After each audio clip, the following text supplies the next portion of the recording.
ఈరోజు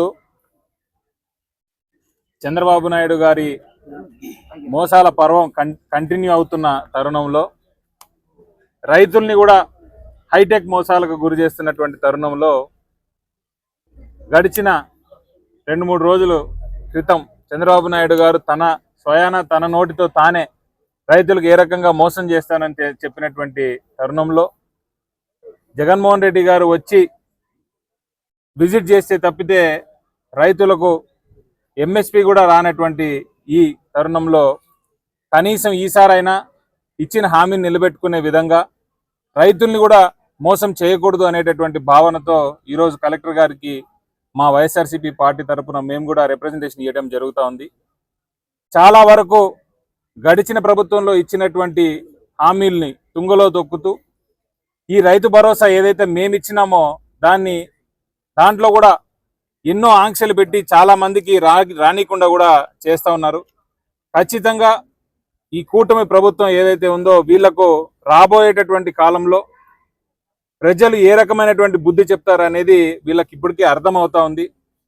మొన్న జరిగినటువంటి జగన్మోహన్ రెడ్డి గారి విజిట్ ఏదైతే ఉందో అది ఆయన వచ్చితే తప్పితే ఇక్కడ మ్యాంగో ఎంఎస్పీ కూడా రేటు కూడా లేనటువంటి పరిస్థితి కనిపిస్తూ ఉంది. కాబట్టి ఎటువంటి పరిస్థితుల్లో వైఎస్ఆర్సీపీ పార్టీ తరఫున మేము గలం విప్పడానికి ముందుంటాం. ఖచ్చితంగా రైతులకు న్యాయం జరిగే విధంగా మేము పోరాటం కూడా చేస్తామని తెలియజేస్తాం. Thank you. చంద్రబాబు నాయుడు గారు ఎలక్షన్స్ ముందు ఏదైతే హామీలు ఇచ్చారో రైతులకు సంబంధించి రైతులకు సకాలంలో ఎరువుల మీద కానీ అదేవిధంగా ఇన్పుట్ సబ్సిడీల మీద కానీ అదేవిధంగా అన్నదాత సుఖీభవ అని పెట్టి రైతులను ఆదుకుంటాననే కార్యక్రమంలో భాగంగా గడిచిన సంవత్సరం రోజుల్లో ఏ రైతుకు కూడా చిల్లి గవ్వ ఇచ్చిన పాపాన పోలేదు. అదేవిధంగా రైతులకు గిట్టుబాటు ధర అనేది రాష్ట్రంలో ఎక్కడ కూడా లేదు. దాంట్లో భాగంగా ధాన్యానికి కావచ్చు, మన జిల్లాలో మామిడికాయలకు కావచ్చు, పొగాకు కావచ్చు, కోకోకు కావచ్చు, అనేక రకమైన పంటలకు కూడా గిట్టుబాటు ధర లేదు. ధరల స్థిరీకరణ అనే విధంగా కూడా ఎలక్షన్స్ ముందు చెప్పారు. ఈరోజు ధరల స్థిరీకరణ అనేది ఎక్కడ కూడా లేదు. అదేవిధంగా సకాలంలో రైతులకు ఎరువులు అందించడం లేదు, విత్తనాలు అందించడం లేదు. గత సంవత్సరం రోజులు పూర్తిగా అన్నదాత సుఖీభవ ఏ రైతుకు కూడా చిల్లి గవ్వ ఇవ్వలేదు. ఈరోజు మళ్ళీ సెంట్రల్ గవర్నమెంట్ ఇచ్చేది రైతు అకౌంట్లో పడింది, కానీ మిగతా రైతులకు ఏదైతే స్టేట్ గవర్నమెంట్ ఇవ్వాలో అది చాలామందికి ఏదో ఒక విధమైన ఆంక్షలు పెట్టి చాలామందికి ఆ పథకం కూడా ఇవ్వలేదు.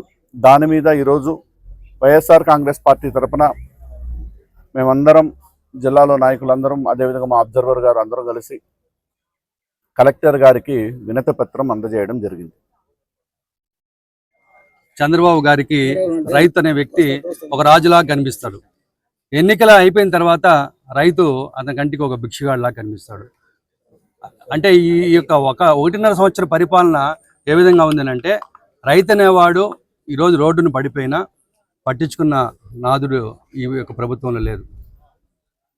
మనం చూస్తున్నాం గత 5 సంవత్సరాలుగా జగన్మోహన్ రెడ్డి గారు రైతులను ఏ విధంగా ఆదుకున్నాడో.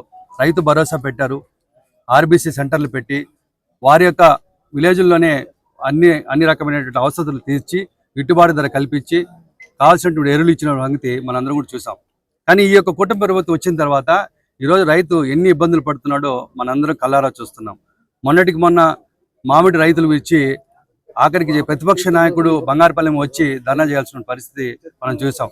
అటు ఏ పంటకు కూడా ఈరోజు గిట్టుబాటు ధర లేదు. కనీసం పంటలు పండించుకోవడానికి కావాల్సినటువంటి ఎరువులు కూడా ఈ యొక్క ప్రభుత్వం ఇవ్వలేనటువంటి దుస్థితిలో ఉంది.